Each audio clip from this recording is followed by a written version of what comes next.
안녕하세요. 감동사연 채널 일상공감입니다. 꾸준히 한국과 각별한 인연이 있는 외국인 분들의 이야기를 생생하게 전달하는 데 힘쓰도록 하겠습니다. 이제 오늘의 사연자분 모셔볼게요. 사연자분 안녕하세요. 안녕하세요. 이란 사람 사헬이라고 합니다. 저는 오늘 제가 한국에서 유학 생활하게 된 이유와 이란 사회의 문제점에 대해 알려드리고자 이렇게 사연을 보내게 되었습니다. 저는 이란에서 패션 디자이너라는 꿈을 가지고 자랐어요. 그런데 여성에 대한 차별이 심한 이란에서 제 꿈을 이루기는 힘들었죠. 이란은 기본적으로 여성을 억압하는 사회였어요. 가장 크게 대두되는 히잡을 입는 것만 해도 그것을 보여줄 수 있죠. 처음에는 생존과 안전의 이유로 역사적으로 여성들에게 히잡을 입히기 시작했어요. 하지만 과거에 경전 코란에 쓰여지길 여성의 몸을 가려서 정숙한 무슬림 여성이 되어야 한다는 내용이 커지면서 근대와 현대에 와서는 여성에 대한 차별과 학대의 사유물로 변모하게 된 것이죠. 그러한 사회적 풍토 때문에 여자가 원하는 꿈을 이루기에는 너무 힘든 나라가 되었어요. 저는 꿈을 이루기 위해 유학을 결심할 수밖에 없었습니다. 처음 어느 나라로 유학을 가서 공부를 할지 많은 고민을 했었어요. 그러기 위해 인터넷 서칭을 많이 했었죠. 다양한 나라의 이점을 많이 보았지만 그중 제 마음을 사로잡았던 나라는 바로 한국이었어요. 처음에는 한국 영상 콘텐츠들을 구경하던 중 도전 슈퍼모델 코리아라는 한국 예능 프로그램을 보게 되었어요. 한국 슈퍼모델 준비생들이 나와서 경연을 하며 1등하는 사람에게 상금을 주고 데뷔할 수 있는 기회를 주는 그런 프로그램이었어요. 그 프로그램을 보며 나도 저기에 나오는 유명한 패션 디자이너가 되어야지라는 생각을 했답니다. 저는 부모님의 기나긴 설득 끝에 한국 유학의 길에 오르게 되었어요. 저는 지금 이란으로 돌아와 생활하고 있지만 언젠가는 한국 귀화를 꿈꾸기까지 하고 있는 거요. 처음 한국에 갔을 때 히잡을 써야 한다는 압박감이 있어 계속 쓰고 다녔죠.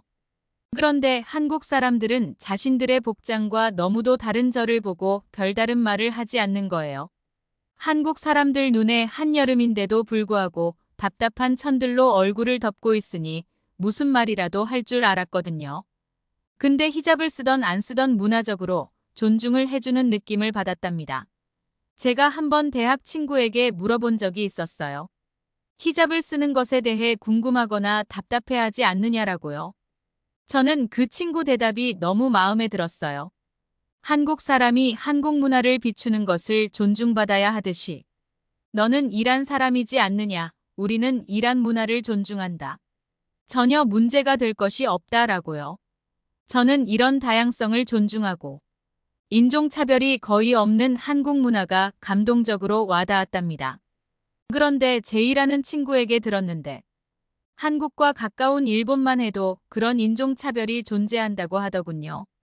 제가 한국으로 유학 갈 때쯤 제 친구는 일본으로 유학을 갔는데 히잡을 쓰고 다니자 어느 가게에서는 히잡을 벗으라며 강요하기도 했답니다. 그렇다고 히잡을 안 쓰면 어떡해요? 피부색 자체가 동아시아 사람들과 다르니까. 거리를 지날 때마다 외지인 보듯이 시선이 그리 곱지 못했다고 해요. 그리고 비단 이것이 일본만의 문제는 아닌 듯한 게 미국으로 간 제 사촌 언니도 같은 경험을 했었거든요. 그냥 한국이 유독 인종차별이 없었던 거예요. 저는 한국으로 유학을 떠난 것이 참으로 다행이라고 생각이 또 들었답니다. 하지만 이 당연한 것이 보편적으로 모든 나라 사람들에게 실천되지는 않더라고요. 그리고 한국은 다양성 존중뿐만 아니라 더 많은 장점들이 존재했어요. 제가 커피 마시는 것을 좋아하는데 길거리마다 이색적인 카페들이 굉장히 많고 커피 맛도 이란과 비교도 안 될 만큼 진하고 맛있더라고요. 뿐만 아니라 한국의 음주가무 문화도 너무 좋더라고요. 한국 사람들은 놀 때 잘 놀고 일할 때 열심히 하는 그런 실속인 사람들인 것 같았어요. 다른 나라에 비해 치안이 또 얼마나 좋은 밤까지 술 마시고 클럽 문화를 즐긴다고 해서 큰 위험이 없었습니다. CCTV도 정말 많잖아요. 사실 외국인들이 타국에 와서 혼자 생활하면 안전에 대해서 얼마나 걱정을 하나요? 하지만 그런 문제는 한국에서 절대 겪지 않아도 되었던 거예요.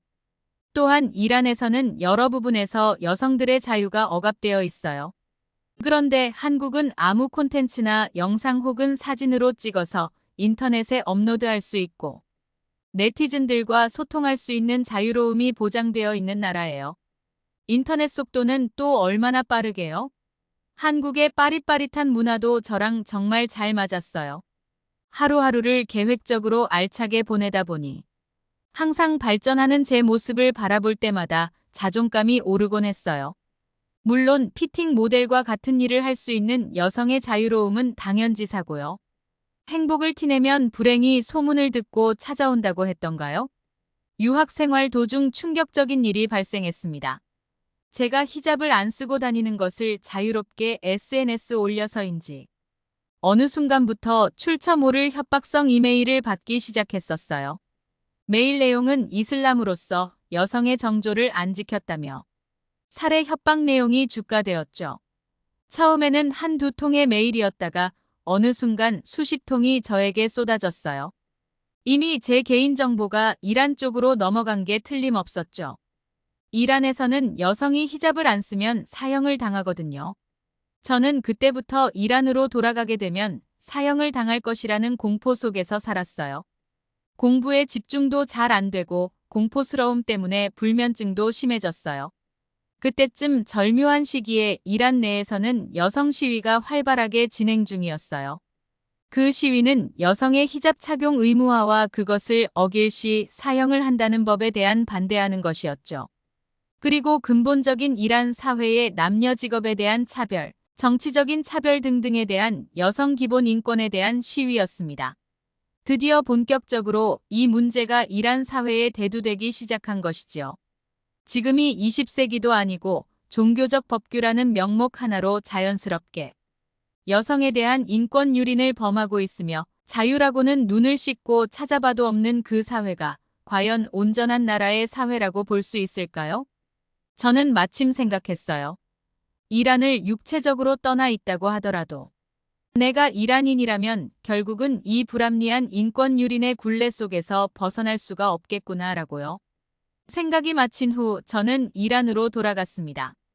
현재 저는 지금도 이 시위에 참가해서 나와 같은 여성들을 보호하기 위해서 노력 중에 있지. 이 시위는 히잡 시위보다도 자유를 얻기 위한 여성들의 포유였던 것이에요. 지금도 시위는 이어지고 있습니다. 민주주의에 대한 갈망 하나로요. 정부는 시위를 진압하면서 개미 목숨보다도 우습게 저희 여성들을 죽이고 있습니다. 미성년자와 성인을 가리지 않아요. 적어도 어린이들은 보호받아야 하지 않나요? 길 지나가는 사람, 쓰러진 사람들에게 총을 겨누고 무차별하게 죽이고 있습니다. 게다가 은밀히 시위 여성들을 성폭행을 한 후 죽이면서 자살로 덮어버리기까지 합니다.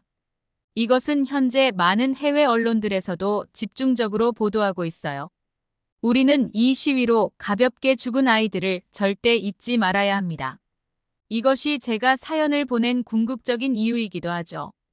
저는 시위 운동을 하면서 최근 한국 귀화를 준비 중이기도 합니다.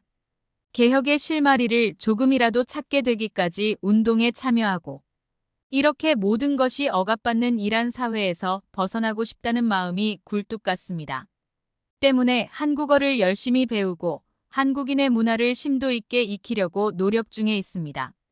저를 한국 사회의 일원으로 받아주었던 기억이 아주 선명하게 남아있기 때문이죠. 한국에 제가 무사히 귀화를 하게 되더라도 이란과 이슬람 여성에 대한 지원 또한 절대 멈출 수가 없습니다.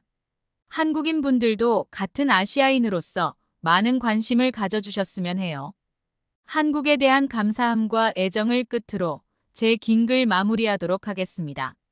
제가 느끼기에 한국 사회는 세계 초인류 사회 중 한 곳임에 틀림없습니다. 여러분들도 항상 자긍심을 느끼셨으면 합니다. 감사합니다. 귀한 사연 잘 들었습니다. 이란 시위에 대해서는 뉴스에서 종종 보아 알고는 있었지만 이렇게까지 처참했는지 이야기를 듣고 나니 새롭게 와닿는 것 같습니다. 조속히 이슬람 여성 차별과 인권 유린의 문제가 해결되길 간절히 바라봅니다.